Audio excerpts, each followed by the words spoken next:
Welcome to an episode of the Programmatic Digest podcast. I am your host, Hélène Parker, and today I have an amazing, young, successful, charismatic, all of the good things young lady gracing us on this podcast. Her name is Tiffany Wade. She is here to talk to us about community building, leadership as a woman in the programmatic and ad tech industry. I mean, we have so much stuff to talk about, Tiffany. But before we even get here, I want to welcome you. I'm so thankful that you made the time for us. How are you doing? Yes, thank you so much for the warm introduction. I appreciate and receive all of it. You are equally all of those things as well. And like I said, I appreciate the time. Excited to kind of dive in. As you kind of mentioned, I'm Tiffany. I'm an integrated media expert, currently serving as media director over at Hunter Blue. And so I oversee strategic planning and execution for some of our top clients. I've been in the industry for a little over 10 years, always in that kind of media planning space, but very excited to be here and to talk about all the latest and greatest leadership, community building, mentorship, legacy, in the programmatic and ad tech space for sure. The first time I talked to Tiffany, because I think we met in person. At Adweek, yep. Adweek, there you go. Yeah, I was like, it's really recent. I'm not going to let my mommy brain get the best of me, but I feel like No, I remember it. Adweek, okay. And so we met at Adweek, and then we had a proper call introduction, because when you meet in person, sometimes it's like, what are you doing? Oh my gosh, you look fantastic. I'm like, okay, shoes. You're like, okay, hair. You don't have enough time to really get that quality, time. So we got what do you do? Yes. Who is you? How can how can we help? How can we leverage each other's platforms, all of that. Yes. And the reason why I'm mentioning this is because on that call, you blew me up, you blew my mind. And I don't say that lightly. It's like, first of all, you was taking notes. It was an intro call. It was no agenda. I was like, oh, I'm doing this and that. Is there an opportunity? You were taking notes about me, about the discussion. And then you were like, okay, you know what? I cannot do this here, but I can make the time here. And I was like, I need to be like you. I need to be like you when I grow up, even though I feel like I'm older, but I need to be like you. It's okay. So good. And then anyway, so I really want to applaud you. I think you definitely inspired me. I make sure I have a notebook somewhere. I always had, but sometimes it was sticky notes. Sometimes it was my daughter's homework paper. Sometimes it was just. I'm definitely bad with that. Trust me, I've got sticky note, notepad, other notepad. I have them all too. Yes, virtual notepad, all of it. I mean, and that's why we have the note taker, right? The Firefly note taker. But it was so great talking to you, and I just had a great feeling. And so here we are. We really want to give you some time to answer this question, because I'm sure when you were 5 years old, you woke up and you told your parents or anyone in your life at that time, hey, when I grow up, I'm going to be in programmatic and ad tech. Is that what happened for you? How did you land in this position today, 10 years ago? What made this decision? So funny that you say when I was 5. Up until I was a junior in high school, I literally always knew I wanted to be a lawyer. My aunt always has this really funny story. I think I might have been 5 or 6 at this amusement park. My mom gave me some money. All of my, cousins were spending their money. She's like, why aren't you spending your money? Why aren't you buying ice cream? I'm like, I'm saving up to go to Harvard Law. And I was saying this at 6. Okay. And so I was very I don't know, ever since birth, I've just been someone very driven and ambitious. But yeah, so I always wanted to be a lawyer, but then I took a psychology class in high school, and that kind of blew my mind. I was like, this is really cool. And so I eventually ended up being a psych major. And so I have a bachelor's of psychology with a focus in IO psychology, which is industrial organizational psychology. It's more so understanding why people do what they do in the workplace, what motivates them. So I wanted to be a human resources rep or something like that. However, getting out of college, it was very hard. It was a catch-22. Every role required you to have 2 to 3 years experience. I'm like, how can I get the experience if you won't hire me? So I pivoted, of course, and actually landed in social work for a couple of years. And the job was okay. But again, as I said, I am always very ambitious. And in that role, it's very highly dictated on seniority. Mm-hmm. So I would have to be there in 20 years before I could get a promotion. And I'm like, yeah, no. And my friend just so happened to work at Time Warner Cable, and she got promoted to another role and was like, "Hey, we have a role open. Would you Open. like do it? Yeah, would you be interested?" And I'm like, "Sure, like whatever. Let me Yeah. try it." And so that was actually my introduction, and I did apply for her role, to Right. backfill it, and was subsequently hired into Time Warner Cable as a sales assistant. So starting very, entry level. But the moment I got into this space, I was like, "Oh my gosh, like this is super cool. I still get to figure out like what Yeah. motivates people." And on top of that, it has a very high visibility. Like, there are several of my campaigns that I could see, like I had a hand in doing. And so pairing with the analytics part of it, and like I said, the people aspect of it and understanding what motivates people, that's how I found my way into media. And then ever since, I just, have understood the landscape and figured out kind of where I want to go from there. That's really cool because, again, not everybody get to be in our industry. We just fall into it accidentally. And so I always like to ask this question because there's a junior level programmatic ninja listening to your voice and saying like, oh, well, that was also me. And like, oh, I didn't know this was possible. Let me have this person too. Mhm. And I still think that that's one of the reason why that's a big miss in our industry and why we have our program, like our course, because the only way to learn programmatic these days is to find a job. If you're lucky enough to get the job at the entry level, especially in 2026, Mhm. and then learn on the job. And so that's why I Mhm. was like, well, this is everything I learned. So here's one LinkedIn video, one LinkedIn live turns into YouTube, turns into this and a whole Mhm. program. But this is why we created some of that and we're still creating. And just in case, shameless plug, you are still trying to figure out how to learn this industry, no matter your experience level, we have a library for you. Check out the comments. But a library of content where I'm teaching everything and anything. But my next question based on that is how much like how did you overcome that? Oh shit, this is really scary. This is not something I've learned in school. This is kind of far away from law school. Mhm. But like, how did you And overcome psychology and to a degree. wait, maybe yeah, it's to a degree. There you go. So how did you overcome this first steps fear? Yeah. I to your point, the marketing, the way that kind of the filtering system into getting into marketing, I feel like it's a very who's who. Like I said, Mhm. I got recommended by a friend. Yes. Most people don't grow up hearing that it's like this is a thing, right? You never realize like what the various jobs are behind the marketing. Like the moment, and to this day, like I said, I've been working in marketing for 10 years. My family still doesn't know what I do. Oh, Like I nobody try to knows. explain She it. targets So I've people. done You can't say that. PowerPoints, She I've targets people. shared screens.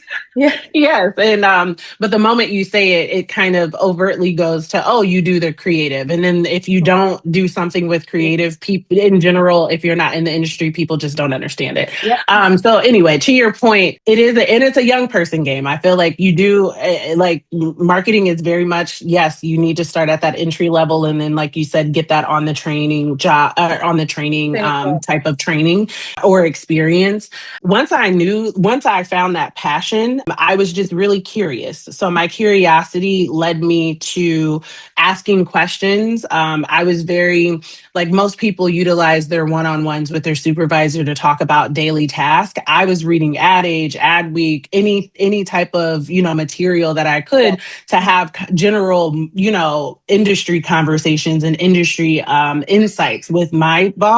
And that kind of helped me realize, okay, I really, out of like I just learned. And like I said, I was curious. I asked questions. I wanted to fully understand what the media landscape was. And then once I got that information, I was able to create a clear and consistent like path. I was like, okay, I want to stay in media planning. So let me figure out what my next step is there, and then so on and so forth. I also knew I was passionate about leadership. And so while I was initially there, I was able to get my master's in organizational leadership. So when I got to Time Warner, I also coincided, coupled that. And so coming out of that master's program, I had even a more clearer sense of it. So net though, curiosity and intention. That's what helped me overcome any, in sponsors and all of that. But my curiosity and intention got me visibility with senior leaders that kind of put me under their wing, served as mentors and ultimately helped me get to my next stepping stones, in my career. Yeah, and what you just said made me think about, I was just on a call with a programmatic ninja, and she said something about the same question that you said, like sometimes it can be scary. You have to just be the only Latina girl on this thing, or the only Black girl or Asian or whatever you identify that maybe is not the sexy box or whatever it is, and you look around and nobody else is the way you are or speak the way you are. It can be so scary and daunting and like overwhelming. And what I told her is that there's a reason why you were placed in this room. Like, there's no coincidence. I believe in God. This, even if it feels scary, and people mistake emotions like being scared, like that's they let that emotion be the dominant emotion in the moment, but you can still be brave, scared.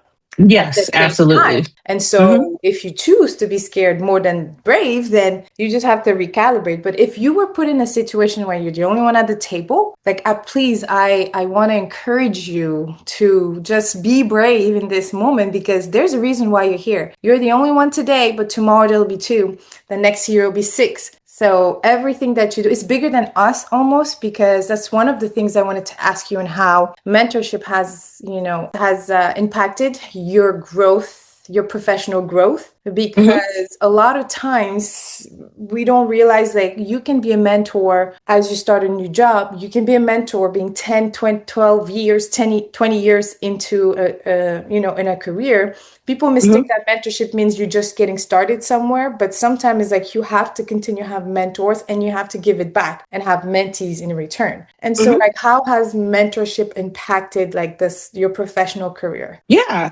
So I attended a PWI college. I went to a predominantly white high school. So just saying, I've grown up always being the one and only. And so a slight shift of what your question is, and then I'll get to the mentorship. I did know eventually I wanted to find that community, and I knew that moving was one of the ways that I could do that. While I was born and raised in Ohio, both my mother and father were both originally born and raised in Atlanta. And so I always grew up coming here. And so I knew, based on my experiences in Ohio versus Atlanta, hey, Atlanta, I was like, hey, this is an area that has a lot of opportunity for people like me. And so I just, with your, while you can be the only, also don't be afraid to leave and find your own community there too. Oh, that's so I just good. wanted to add that. Wanted to add that note. Find your community. And if you can't find it, don't be afraid to build it. But also don't be afraid to just like leave the situation if it's not there. But flipping to your original question of mentorship, yes, like I said, through my curiosity and intention, and of course doing really stellar work, and gaining a good reputation, I actually remember I probably was like a month in, but the director of our office was a woman. I mean, just a badass woman. I still can reach out and connect to her today. And I was just like, hey, would you mind being my mentor? And she was like, I mean, this is like 3-4 levels above where I was at. She looked at me like, hey, why don't you connect with your manager first and then kind of see how that goes? But eventually, like I said, I did build a good reputation around the office. And so eventually she was like, hey, let's go to lunch. And so she was one of the first people who taught me kind of about extended books, like to educate. So she introduced me to like Lean In and You're a Badass and things of books, Yes. Yeah. So she introduced me to that. So that's kind of one of my first pivotal mentors. That's why I'm kind of mentioning her. And through her, she was so unabashed about hiring women. While our office, sales, and especially like sales executives, they're predominantly men in most offices. Our office was quite literally like 80% women. We had a couple of men, and she was, like I said, Did she just made like an effort? practicing what she preached. And so I was very That's cool. fortunate enough to have that introduction into media, seeing Yeah. that. Like I fortunately never really had to overcome like a very male dominated office, if that makes sense, because she was so intentional about hiring and uplifting and promoting women around her. And so that really put a seed in me, right? Of one, making sure I give back. And then two, just it's okay to extend a hand to a woman because we Mhm. already know that the playing field isn't even. And so she's one of my more pivotal mentors. I've had other mentors throughout my career, but mentorship has always played a huge part in my personal development. One, it gives you kind of, a non-fluffy, feedback of where you are, how, Right. and what you want to do. In addition to that, like I said, I did make that move from Ohio to Georgia, which was very complicated, actually. Like, not a lot of employers are like, oh, yeah, come on down. And so Oh, I yeah. did leverage a lot of my mentors, for Connection. referrals. Yeah. Yeah. And to help me, help me get a role down here in Atlanta. And I've been paying it forward ever since. Yep. My mentee count is at least like 35. So I've mentored over 35 young professionals, Oh, men wow. and women, but predominantly young women, helping them with early career paths. Some of them getting into their first leadership roles because that is a huge gap from becoming a non-people leader to a people leader. And I don't think businesses take enough time to really grow and cultivate talent in that way. And then eventually they just end up being really Yeah. bad managers at higher levels, and you just have a ton of employee disfaction. So yeah, that's kind of the way that I pay it forward. And I learn a lot from my mentees as well. One of my larger promotions actually came from having a transparent conversation with mentees that, like I said, I was a mentor.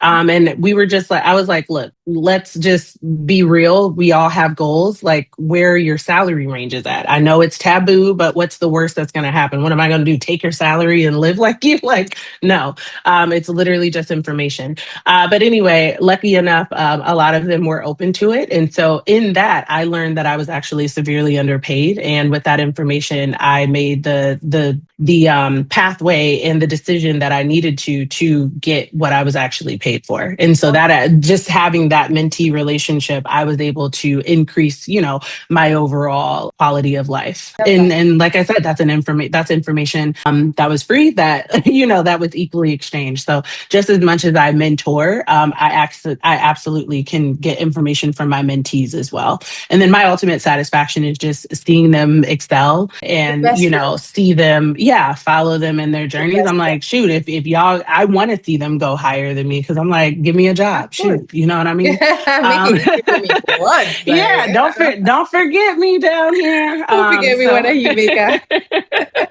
It's such a good point too, because I did have a mentee in the last maybe year. It's actually lasted longer, and she was a CRO. She was my mentee. She was, I guess, paired to me via the Biller community. And at that time, I also have a mentor, and that mentor was also a CRO.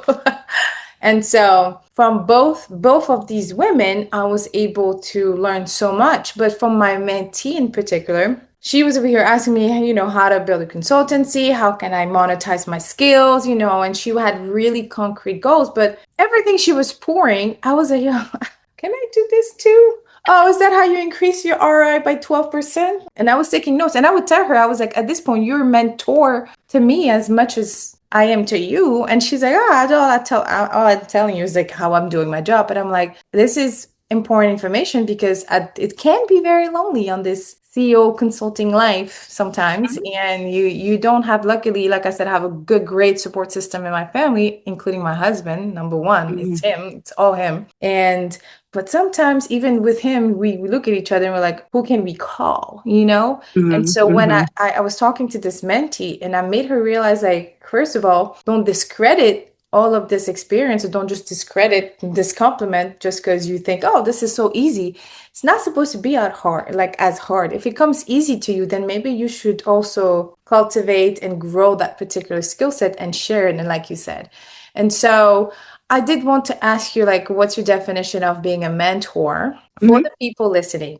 And again, whether you're entry level or not, I think I believe, strongly believe that everyone should be a mentor or a mentee. Okay. Mhm. And sometimes it's even like not even officially. Like I have a lot of people never officially ask me, can you be my mentor?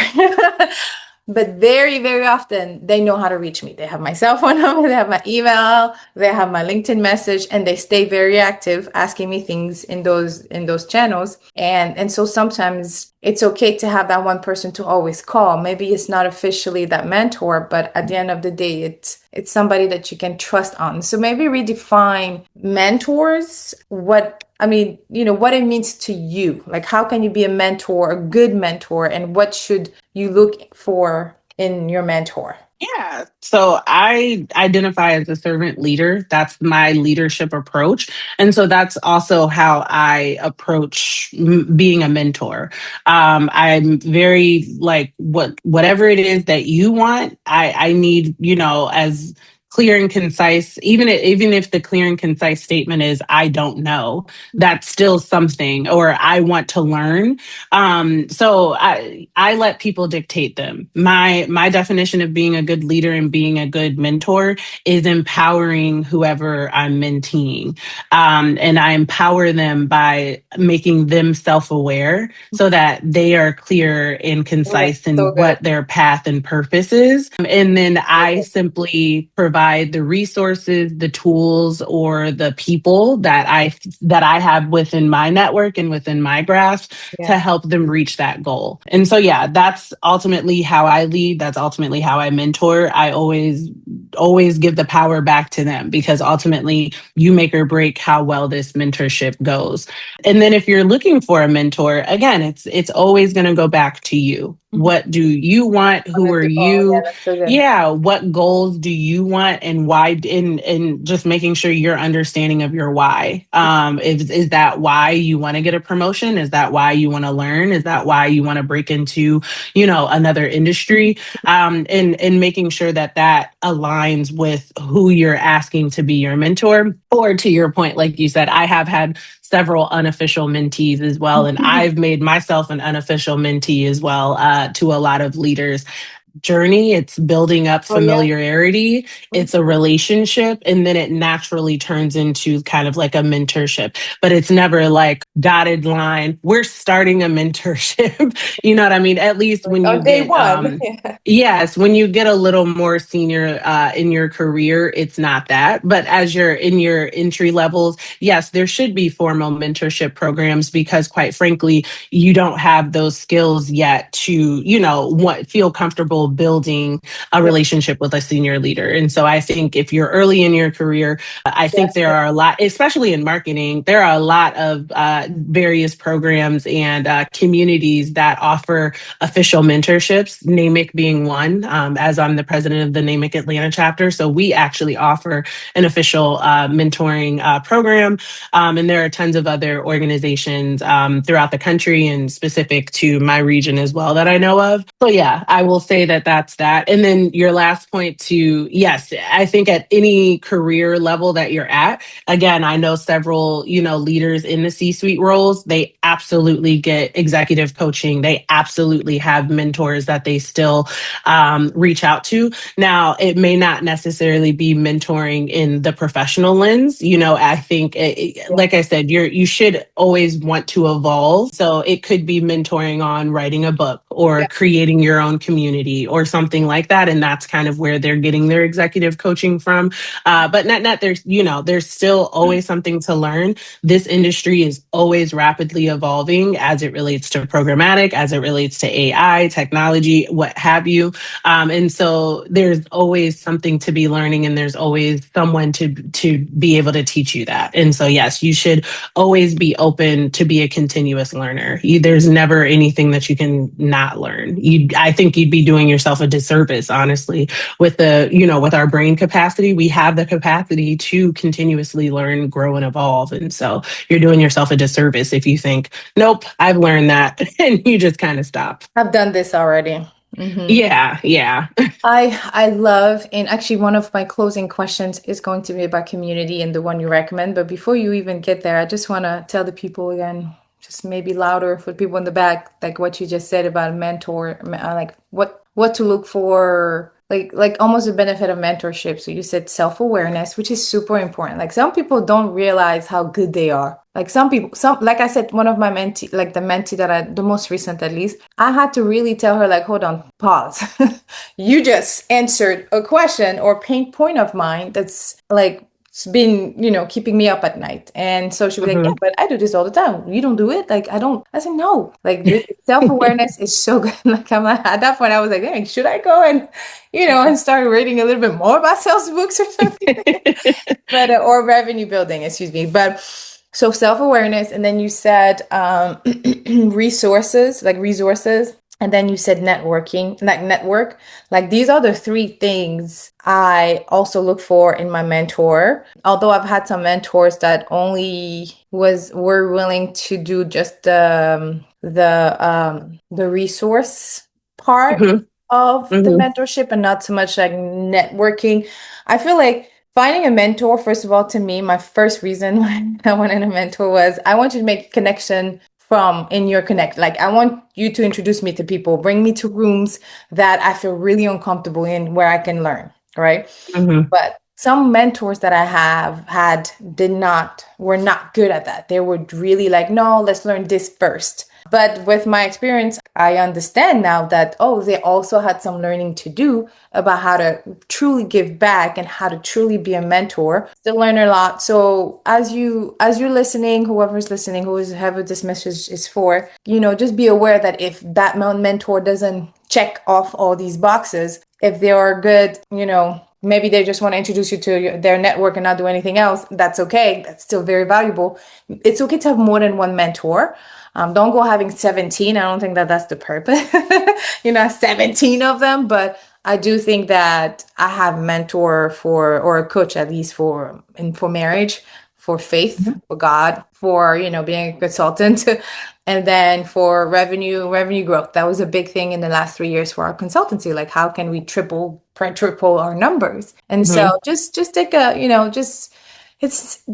overthink it. Try it. Just start. And you know what, Tiffany, I really want to ask this one last question before we close. You mentioned a community, so talk to us about that community again. And then what are other community they should consider? Yeah. So currently I'm the president of NAMIC. That stands for the National Association of Multi-Ethnicity and Communications. I know that as a handful. Originally, it's been around for like over 40 years. It's a national organization. So we have about 15 chapters nationwide. And I particularly serve as president of the Atlanta chapter. And so the goal of that is exactly kind of what we're doing, is to offer tools, resources, network, and community to multicultural professionals in the marketing, entertainment, and technology spaces to help bridge that gap. We kind of already have alluded to it. It's not necessarily a strong pipeline for people of multi-ethnicity or multicultures into media and to entertainment. And then once you're here, it's a lot as well to navigate kind of that corporate space. And so the aim behind NAMIC and what I try to do with my Atlanta chapter is to create a safe space where people can show up authentically, learn, grow, network, and really plant those seeds that will bloom into very profitable relationships, whether that's a job referral or just community. Because at the end of the day, that's kind of what you need. So that's obviously an organization that, I'm heavily involved in. I'm also involved with She Runs It. That's another national organization. There are so many organizations. There's the AMA, there's AAF, there's 4As, all the A's, right? Who else? Particularly in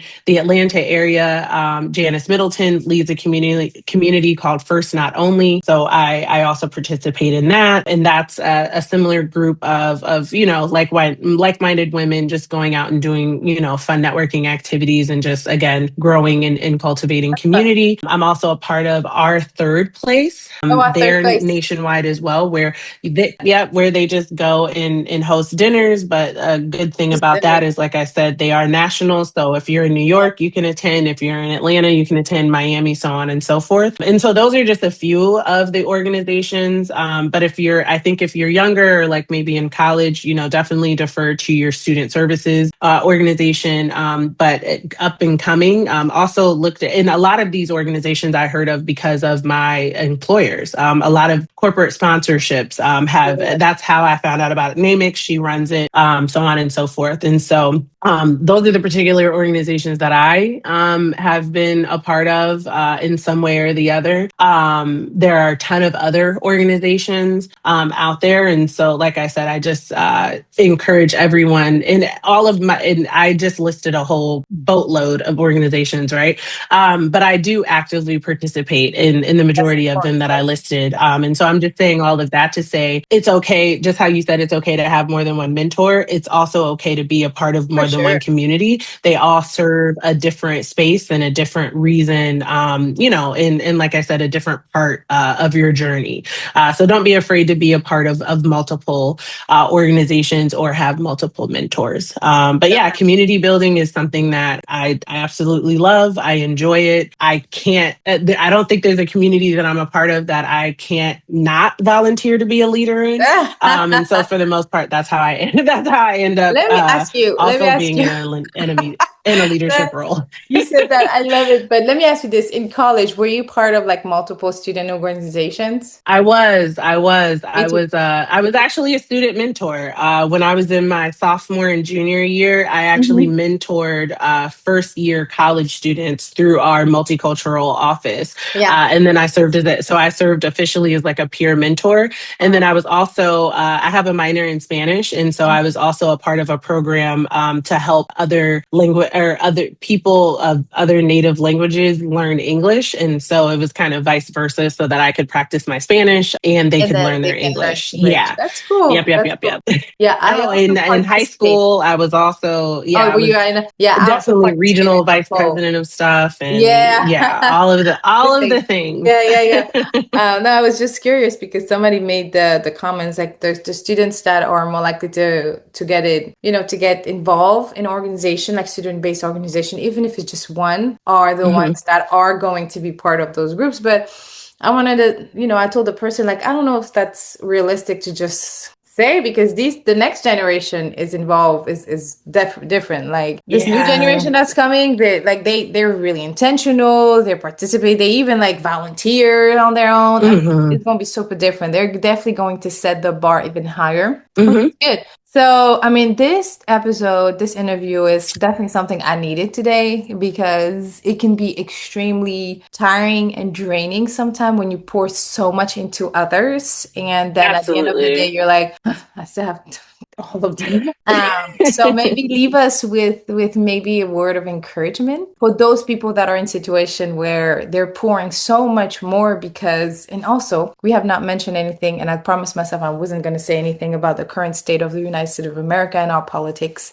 But it can be so draining to just turn on the TV, be on social media, consume this type of like energy that's very down, very negative. So maybe leave us with a word of encouragement here. Like, how do you just keep talking for the next 2 months? Yeah, no, it's definitely heavy out here, right? Myself, I just got through an 8-month layoff, like navigating that. So it's a lot politically, it's a lot within our industry. The cost of living is increasing. So it's and just the world in general, global warming. I mean, I could go on, right? So yeah, it's definitely heavy out here. I think for me, how I protect my peace or any piece of encouragement of what I've said, what I've been saying, is being self-aware. pouring into you. And when I mean like self-aware, I mean just knowing like, hey, I'm at, like you said, I've outpoured everything that I have. I need to replenish myself, knowing what that replenishment really looks like. It may not be a spa day, right? Like it may just be like sitting around and reading a book, or like genuinely going to sleep and recharging your body. Mm, So so just good. being self-aware of what it is that actually replenishes you, and not something that like society tells you. Like, because, I think too often we hear self care and we immediately go to getting your nails done, Yeah, spa, hair, or spa and something like, stuff. No. yeah. And those are replenishing. I'm not saying that they're not, but that might not be what you need in that moment. So the more self aware you are, the more clear you are in your intention, and just always know your why. If you are lost in the sauce and feeling I think a lot of the times you can't be replenished because you're doing something that's not serving you. And Mm. so understanding what your why is, The new and being generation. able to No, they're like, and just ate that right. one. You My just, daughter still does this. She's 12. So I think we're still okay, okay. I'm Girl, still in. Okay. I just learned the little mini heart. Like they don't do this. They Oh do yeah, no, anyway. they do. Like, Don't they with them I bigger?